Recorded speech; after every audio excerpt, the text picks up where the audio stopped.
Вечер.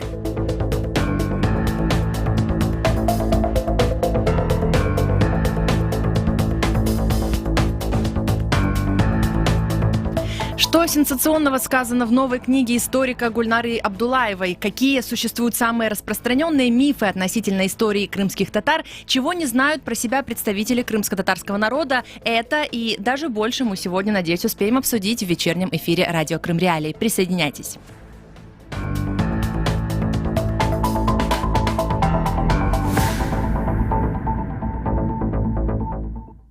Вы слушаете радио Крым Реалии на 648 АМ. Это средние волны, доступны крымчанам практически на территории всего полуострова.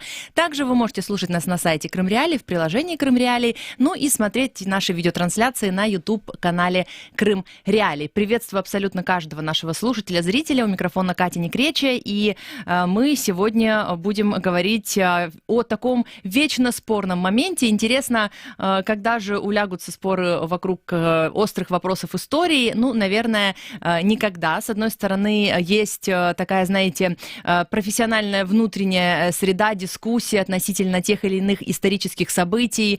И это такой разговор практически ученых друг с другом, да, историков, которые изучают факты, архивы и дискутируют. А есть еще дискуссии вокруг исторических фактов, которые для одной части населения они являются фактами и такими доказанными, а для кого-то в силу того, что современные пропагандистские какие-то есть способы для того, чтобы перекрутить информацию или подать ее немного не так, вот из-за этого и даже есть споры относительно, казалось бы, каких-то конкретных вещей. Мы сегодня поговорим об этом. Насколько я знаю, наша аудитория любит поговорить про историю Крыма в том числе, и поэтому я могу только призвать вас подискутировать, если хотите, или поделиться какими-то своими комментариями в прямом эфире. Вы можете сделать это, позвонив нам по бесплатному номеру телефона 8 800 10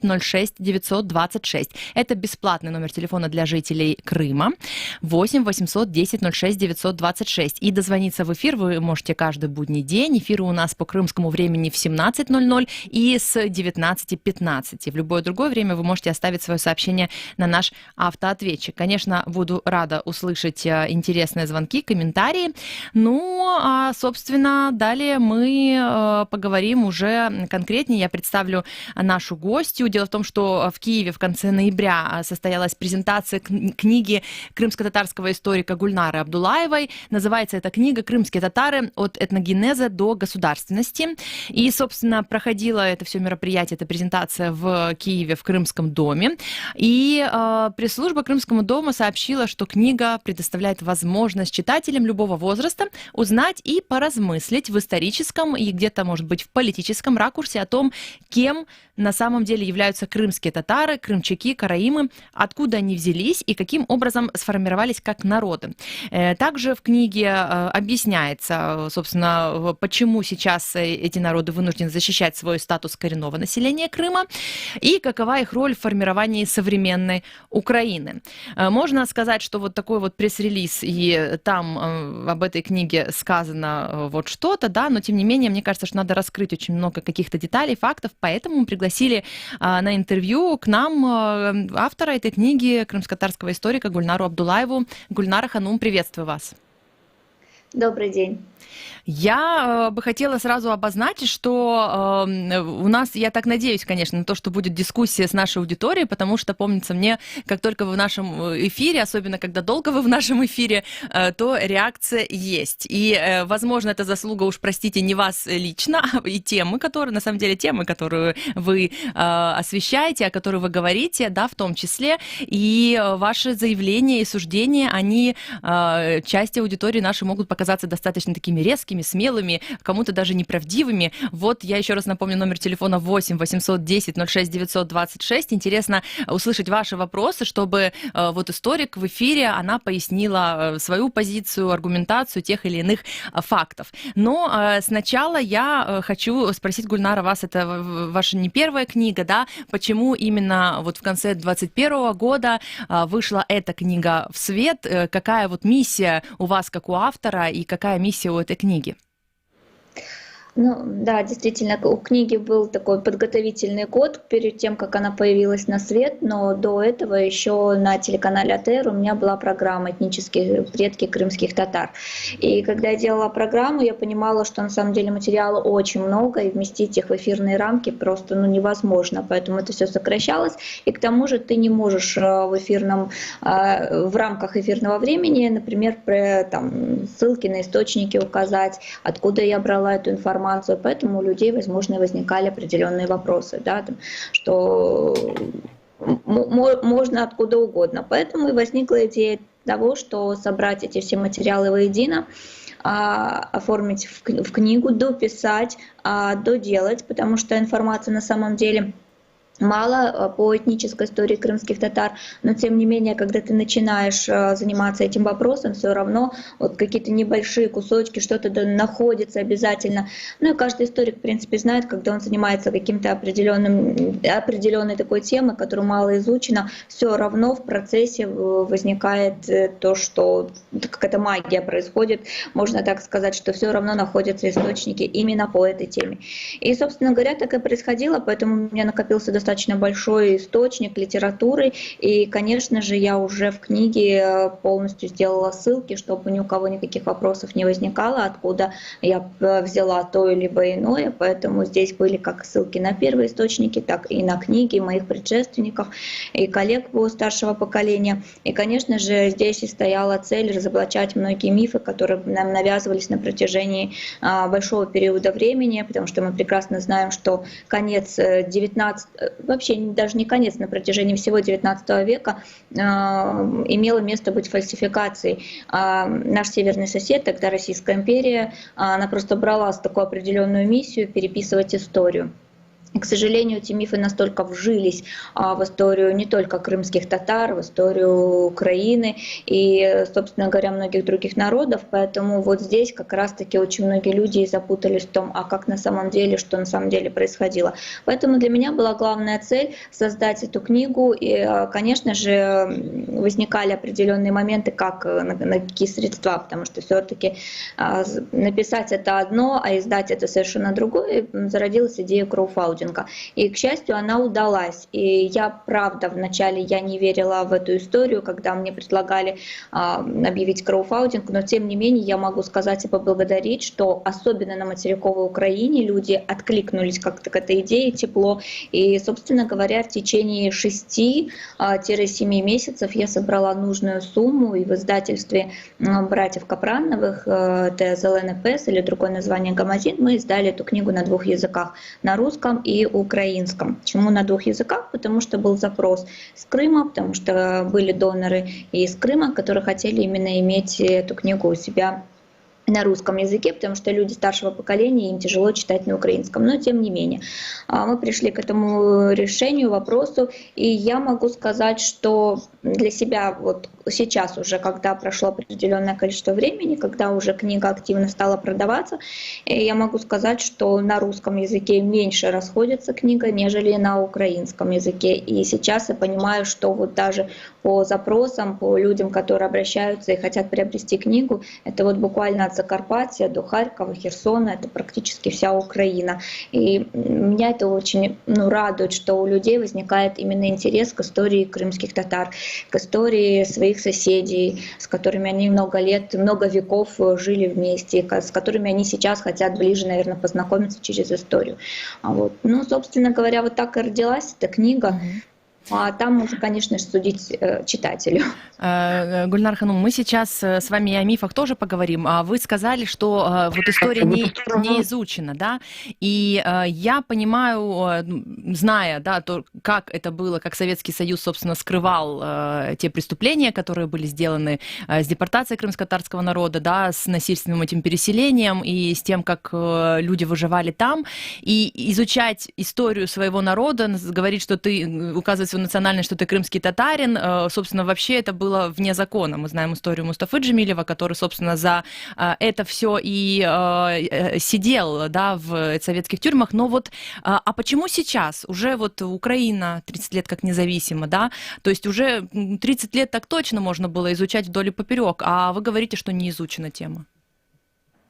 Естественно, конечно же, попытки были. Я не говорю о том, ну, в первую очередь, я хотела, конечно, бы сказать, что моя книга не является там вот, ну, истиной в последней инстанции. Да, это всего лишь такой маленький кирпичик в истории, этнической истории крымских татар. И, естественно, я надеюсь, что будут появляться еще и еще другие труды в этом направлении и в этой теме. Я не говорю, что не работали. Естественно, я опиралась на труды своих старших коллег. Это и Рифат Куртиев, который в свое время более так систематизированно изложил этническую историю крымских татар, и она была опубликована в этнографическом журнале «Хасивет» в свое время. Изучали и Энвер Розенбашлы, и Ибраим Абдулаев, и многие другие. И я могу сказать, что и по тюркской истории достаточно много было людей, которые писали. Естественно, но это не только там о крымских татарах, а вообще и о тюркской истории, связанной с Крымом. Конечно же, опираясь на их труды в первую очередь, я могу сказать, что я сделала свой труд. И есть люди, отдельные статьи, кто писали, публиковали, и не только среди крымских татар, но и среди других историков, которые публиковали свои труды. Прекрасный труд про половцев, они же Кумана, они же Копчаки, написала в свое время в 80-х годах буквально маленькую книжку, брошюрку Евиля Азидинова. И на самом деле она просто вот в 80-х годах порвала буквально все шаблоны, да, что мы знали в то время о половцах. Поэтому и ей тоже это удалось. Это архивные материалы, которыми она пользовалась. То есть, вот опять-таки, это все было собрано по крупицам. Но опять-таки я повторюсь, что это всего лишь начало. Естественно, что истории происхождения своего народа занимались еще и в период Крымского ханства. И эти труды частично до нас дошли, и благодаря тому, что они сохранились в турецких архивах, что-то оставалось еще в крымских архивах. Естественно, на них я тоже опиралась, что-то было переведено, что-то сегодня есть в английской версии, и благодаря этому мы можем переводить. Естественно, что были такие историки XVIII века в Крымском ханстве, которые занимались историей своего народа. Но вот тот пласт, о котором вы говорили, который, к сожалению, коснулся уже после 1944 года, когда крымским татарам, собственно говоря, было запрещено называть себя крымскими, и везде в документах писало, что мы просто татары, то есть на 80 лет нация крымские татары вообще исчезла, потому что она стала такой неугодной, да, в Крыму, и депортировали крымских татар. Но вот, и это, конечно же, дало свои результаты, то, что мы вот этот огромный период, для истории 80 лет, может быть, это и немного, но для нас, получается, для нашей истории это был существенный урон, потому что очень много было уничтожено документов, много было архивных материалов. А я не говорю, что до конца все уничтожено. Возможно, они сегодня и есть в архивах древних актов, например, в Москве, в Петербурге, куда документы вывозились. И мы знаем, что еще не только после 44-го, но еще и в 30-х годах была такая определенная ревизия, когда буквально из домов крымских татар изымались документы, и книги, и газеты, то есть периодическое издание, то есть подчищались такие, уже тогда шла такая пропаганда о том, что крымские татары не должны знать о своей настоящей истории, кто они. Но вот как было в 19 веке объявлено гимназийским учителям о том, что Наумовым, о том, что крымские татары чуть ли там не от монголо-татар мифических произошли, вот это должно было бы быть и так. Ну и, собственно говоря, то, что мы знаем сегодня из учебников по истории, школьных учебников по истории о том, что крымские татары якобы там пришлый народ и никак он не мог сформироваться в Крыму, да, потому что там определенная путаница возникала. Потом вроде бы некоторые авторы советского периода говорили о том, что все-таки, видя этническую внешность, да, антропологические внешние данные крымских татар, что все крымские татары разные. Есть и монголоидные танугаи, есть южнобережные, что якобы в южнобережных все-таки сыграла свою вплыв Турция, да, что там турецкая присутствует, турецкий этногенез присутствует, но турецкого народа. Хотя, это очень такие спорные очень моменты, и когда ты уже начинаешь более глубоко изучать и читая источники советского периода, ты поражаешься, насколько пытались исказить и запутать людей, кто такие вообще крымские татары, откуда они взялись, и почему именно, да, почему они себя называют коренными жителями, почему караимы и крымчаки коренные жители, потому что это точно такие же самостоятельные народы, которые сформировались на территории Крымского полуострова, и они также имеют полное право называться сегодня коренным народом Крыма, Украины, и имеют такие права. Гульнар Ханум, я вас перебью, простите, я очень благодарна, что вы поясняете такие вещи и отвечаете на дилетантские порой вопросы, да, потому что, понятное дело, что в рамках всей истории и тех потерянных документов и, собственно, всего этого 30 лет это ничего, да, и тут же тоже вопрос еще финансовый, и на это, наверное, должны были бы быть выделены какие-то средства. Я вас попрошу сейчас проверить, может быть, микрофон, что-то или с наушниками, или что-то с гарнитурой, которую вы подключаете, немного хуже стало вас слышать. Я напомню в этот момент нашим радиослушателям, что вы можете позвонить в эфир по номеру 8 800 10 06 926 и принять участие непосредственно в прямом эфире. Звоните, пожалуйста, пишите ваши комментарии под YouTube-трансляцией. Я стараюсь по мере возможности следить за комментариями. Вот некоторые из них уже отметила, сейчас озвучу в эфире. И я напомню, что мы общаемся с крымским историком Гульнарой Абдуллаевой, и мы говорим, собственно, таким предметом для разговора, поводом скорее послужила ее новая книга, которая называется «Крымские татары от этногенеза до государственности». И тут, конечно, много всего про коренные народы Крыма. Почему они коренные, почему они не пришлые, как сказал уже Гульнар Ханум. Поэтому звоните, если у вас есть вопросы или комментарии. 8 800 10 06 926. На самом деле, изучая вот эти вот все моменты, слушая историков, только иногда приходится удивляться, как много о себе мы не знали, как много о себе нам запрещали знать просто такими десятилетиями. И сейчас до сих пор есть плоды вот той вот жесткой цензуры. Сейчас до сих пор мы вынуждены говорить об этом, кто мы, почему здесь оказались и прочее, прочее. Поэтому, безусловно, поговорить есть о чем. И самое интересное нас еще ждет. Мы поговорим о мифах, которые возникают вокруг крымско-татарского народа. В том числе вернемся уже через несколько секунд.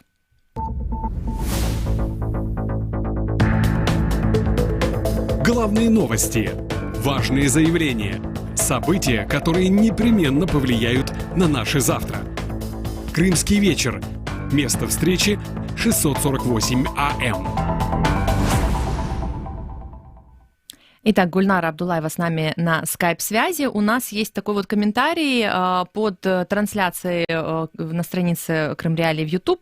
Иван Иванов, наш постоянный зритель под таким ником, написал: для российских оккупантов крымские татары представляют опасность, так как они коренной народ Крыма и разрушают миф про исконно русский Крым. У меня вопрос к Гульнаре Абдуллаевой.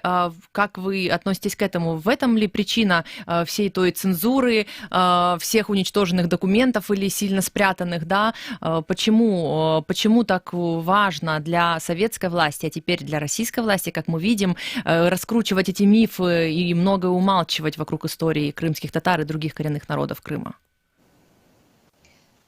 Собственно, отчасти это так, наверное, потому что крымскими татарами не удалось договориться изначально, да, когда в 2014 году все-таки произошла оккупация, и когда мы помним, что в 2014 году они вроде бы даже как бы и признавали крымских татар коренными народом, но сейчас опять начинается та же опять ширятся те же мифы. Опять в 2016 году был издан двухтомник «История Крыма», где крымские татары не представлены как коренной народ, и где, собственно говоря, вот этнические процессы представлены очень хитро. Они представили их в археологических культурах. То есть был железный, бронзовый, неолит, палеолит, и не присутствуют определенные компоненты всех тех народов, которые проживали, племенных союзов, народов, которые проживали на территории Крыма, и которые, собственно говоря, и создали фундамент будущей нации, которая будет называться крымские татары или карымлы. Но, конечно же, естественно, им, как получается, что Российская империя, Россия, сегодняшняя СССР, да, сегодняшняя Россия, они придерживаются того именно мифа о том, что нам ни в коем случае не стоит доказывать, что крымские татары коренной народ. Они как бы делают акцент на том, что коренной может быть там с 15 века. Да, все-таки они не могут отвергать того, что у крымских татар было свое государство, Крымское ханство. И, конечно же, им очень не нравится то, что Крымское ханство, по сути, было в общем-то, главным, да, то, что Московия была в определенный период времени вассалом Крымского ханства, а Крымское ханство было сюзереном Московии, и то, что Московия оплатила, собственно говоря, налоги ежегодные в ханскую казну, конечно же, естественно, могущественной России, историкам Кремля не нравятся эти факты. Но от этого никуда не уйдешь, существуют документы, существует переписка, которая явно говорит о том, что каждый год не послы, а посланники прибывали в Бахчисарай и привозили, собственно говоря, подарки по росписи каждому члену ханской семьи, плюс еще государственным деятелям, и, естественно, они привозили также деньги в государственную казну. Это говорило о том, что, естественно, сюзерен должен был выполнять определенные условия. Когда вассал оказывался в сложной ситуации внешний противник, то, конечно, сюзерен должен был его оберегать. Но здесь немножко складывалась совершенно иная ситуация, потому что, собственно говоря, Московия досталась Крымскому ханству как вассал еще со времен Великой Орды, потому что именно Крымское ханство стало наследником Великой Орды. И это тоже факт, потому что есть атрибуты власти, которые в свое время Хаджи Герай, первый крымский хан, смог привести уже во вторую столицу Крымского ханства Каркьер. И, собственно говоря, отсюда уже и пошло то, что именно Крымское ханство являлось уже наследником Золотой Орды. Это и говорит из титула крымского хана, который звучал, в общем-то, он перечислял все земли, был достаточно объемный титул, я сейчас не буду здесь его перечислять, в моей книге он, в принципе, указан, и это говорит о том, что это официальные документы, то есть в этих ярлыках официально целый абзац идет титул крымского хана с перечислением всех земель, которые принадлежали хану.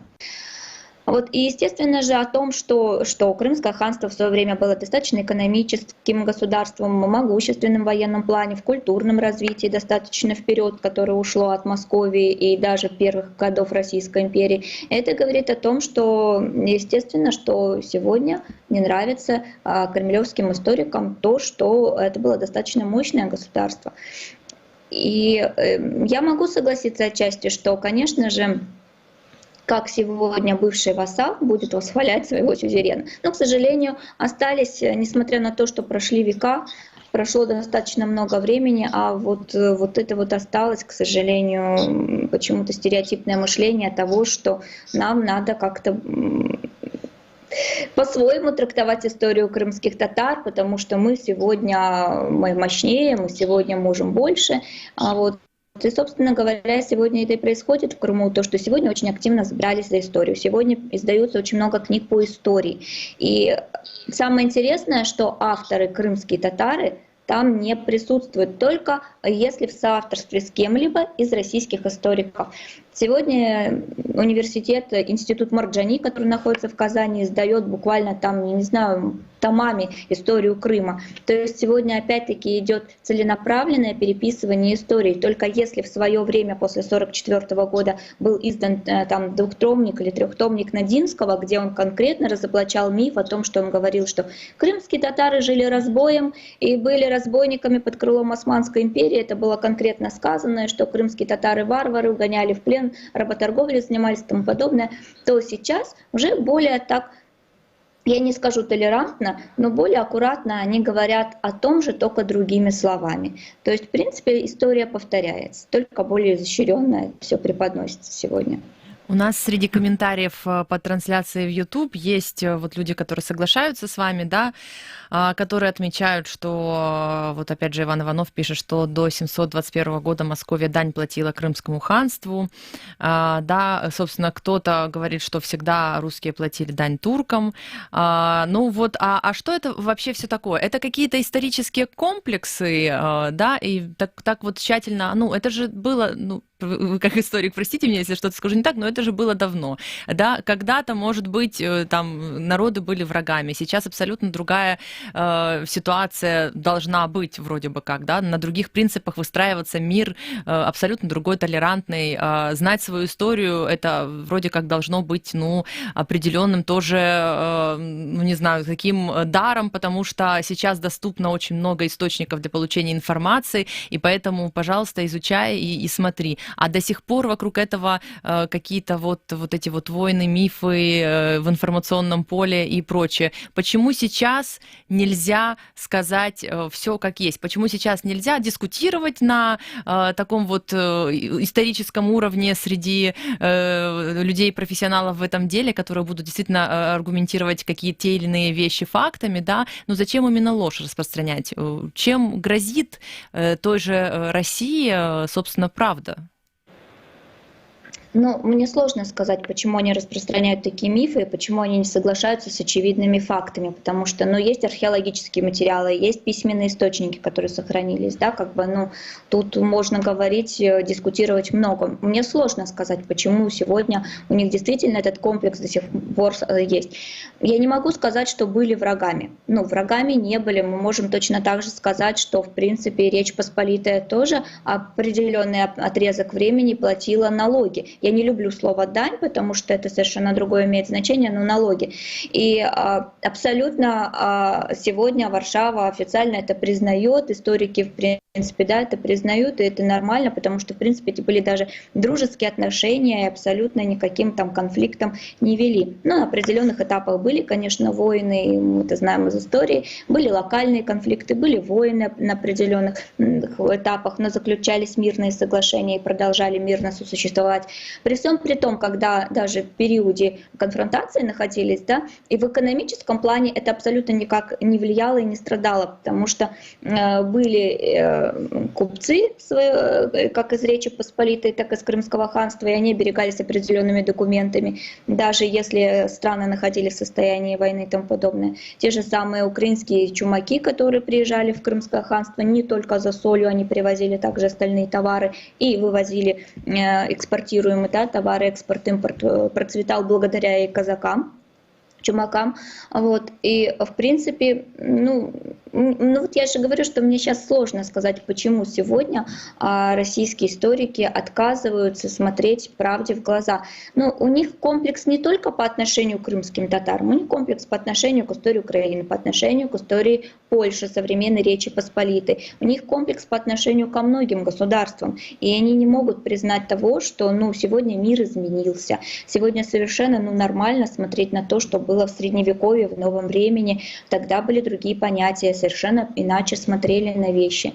А вот мы же не можем там говорить, да, но сегодня Османская империя признает, да, свои там завоевания, там европейские походы и тому подобное. То есть, мир развивался, так как развивался, в принципе, мне немножко непонятно, почему до сих пор не хотят смотреть на очевидные вещи. Это будет продолжаться, наверное, до тех пор, пока, в принципе, не изменится что-то во власти. Я не могу говорить за всю Россию, не могу за всех людей в России говорить, потому что там очень много интересных, умных людей, которые понимают, да, все, что преподносят. Но это все-таки у них политика, у них история связана с политикой, и поэтому там главными историками, писателями истории выступают именно кремлевские люди, да, которые пишут под заказ, которые важны, главные. Когда мы говорим про Льва Гумилева, который действительно создал интересный, он действительно очень много интересного и напечатал, издал, написал. И сегодня мы знаем, что против Льва Гумилева работали 3 научно-исследовательских института против его теорий, но не смогли перебороть. И действительно сегодня мы приходим к тому, что Лев Николаевич Гумилев был в определенных моментах прав, когда он говорил о тюркской истории, когда он говорил о истории о Московии, России и тому подобное. То есть невозможно все равно, как бы нам не преподносили сегодня историю со стороны, с пропагандой, да, с такой определенной, мы все равно понимаем, что за этой пропагандой кроется нечто иное. И кроется действительно очень интересный мир. Когда мы говорим, например, о истории Крыма, он же просто уникален, он настолько многогранен, настолько вот благодаря разным этносам, народам, племенным союзам, вот вот в этом вся суть. Так это Крымский полуостров превращался в такой определенный плавильный котел на протяжении тысячелетий, где формировались народы, где культура приходила, смешивалась своя, ну, как бы благодаря этим процессам, в общем-то, формировалась, выкристаллизовывалась своя культура. И многие другие традиции, обычаи, которые сегодня, например, крымским татарам достались от их дальних предков. То есть сегодня даже многие крымские татары там не понимали до конца, да, что, например, обычаи калакай, вот весной как бы выпекали хлебец и катили с горки, какой будет следующий год. А такая же традиция была, например, у кемерийцев. И вот это очень интересно, когда мы сегодня начинаем изучать археологические пласты и находим очень много схожего, например, с современными, там, то, что у караимов было, да, в их культуре, в их истории, традициях, то, что у крымских татар было, и, в принципе, и многих других народов, которые жили в Крыму.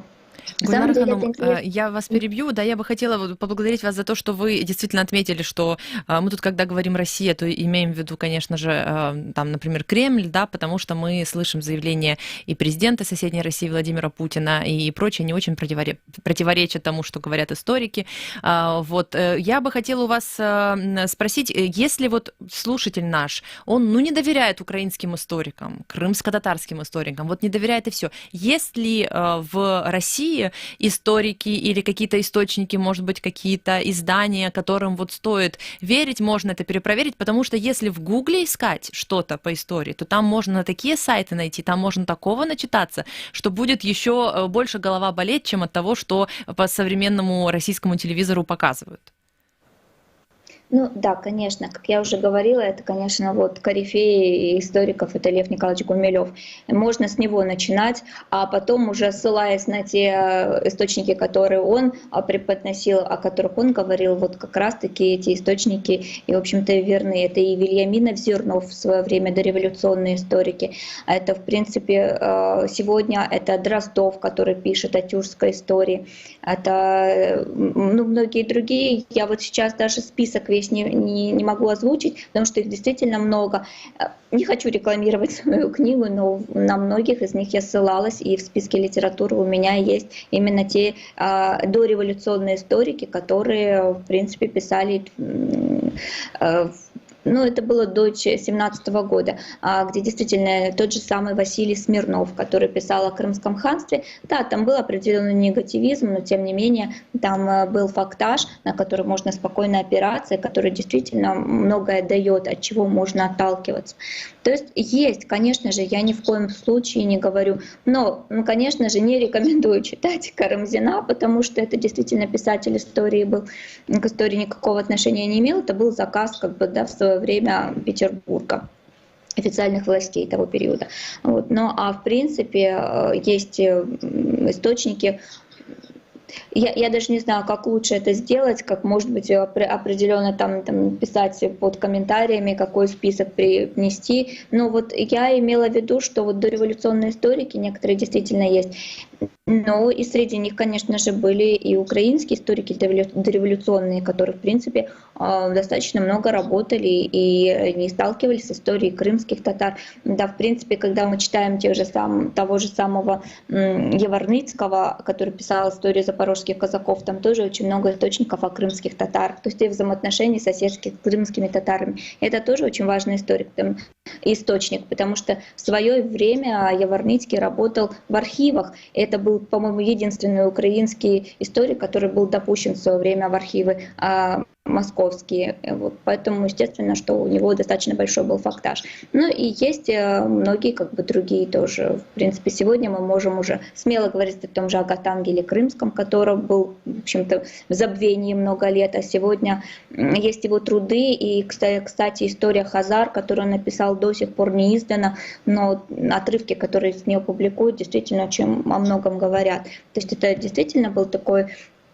человек, который, он просто погружался в историю, и тогда были доступны им больше источники, да, например, те, которые сегодня засекречены до сих пор. А вот скажите, вы даете ответы в своей книге на какие-то вопросы, да? А есть ли вопросы, на которые нет ответов? И в частности из-за того, что они спрятаны до сих пор в каких-то архивах, которые недоступны пока историкам и, соответственно, обществу? Безусловно, есть еще очень много белых пятен. Действительно, есть над чем работать, и что до сих пор не изучено. Сегодня много еще остается вопросов по поводу и тех же самых крымчаков, да, например, в Крыму. Потому что многие сегодня говорят одно, а на самом деле выявляется другое и тому подобное. Поэтому есть, конечно, и белые пятна и по истории, и этнической истории и крымских татар до сих пор. Поэтому, конечно же, я же говорю, в этом направлении стоит работать. Поэтому это только такой маленький фундамент, который заложен был моими старшими коллегами. Может быть, я какой-то этот кирпичик вложила в эту историю. Поэтому, конечно же, мне хотелось бы дальше работать над этим. А где спрятаны ответы на эти вопросы? Где это все лежит? Есть ли подозрения какие-то вообще, где искать, где эти могут быть закрыты архивы? Есть ли что-то, сохранено ли что-то? А мы до сих пор, к сожалению, не знаем, что у нас хранилось, например, до 1783 года в Крыму, потому что после первой оккупации Крымского ханства многие документы были вывезены в Петербург, и они до сих пор не атрибутированы. Мы даже не знаем, что там хранится по именно истории крымских татар. В принципе, можно продолжать исследования и продолжать работу, продолжать писать благодаря польским архивам, благодаря литовским архивам, благодаря турецким архивам.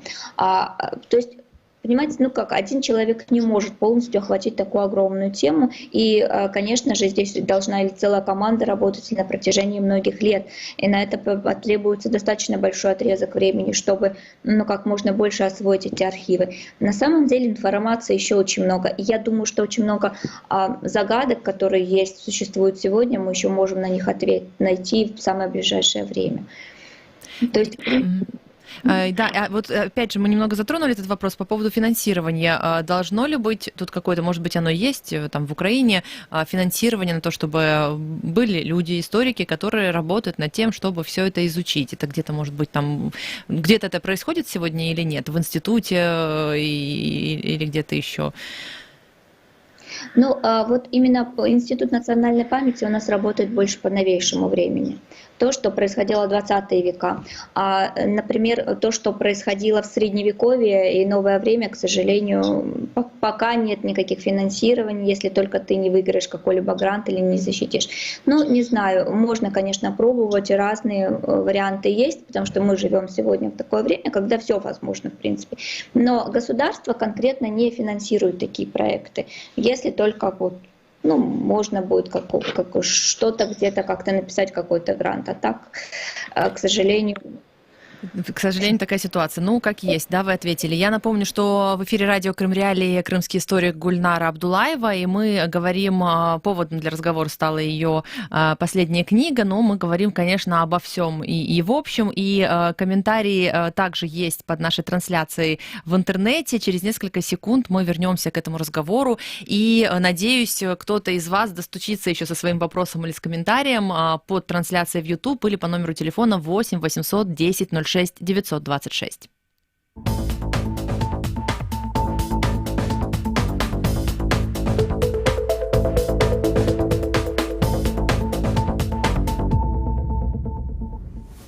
Помимо прочего, есть пожелание, вот, например, бажаемому историку и надали плідної праці, Гульнара Ханума, это для вас.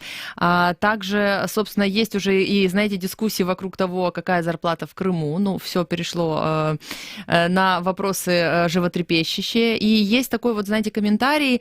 Нет настоящего, я так понимаю, имени у этого коментатора. Коли моя мама приїхала до тата в Крим у 1987 році, то до неї прийшли 3 міліціонери з перевіркою, чи вона не татарка. Мы знаем много историй от публичных людей, которые рассказывают о том, как им удалось, их родителям удалось вот правдами и неправдами перебираться в Крым и скрывать какое-то время, что какая их национальность, и что действительно всем этим милиция интересовалась, и соседи могли сдавать и жаловаться, и дома не продавались также крымским татарам. Вот это все было.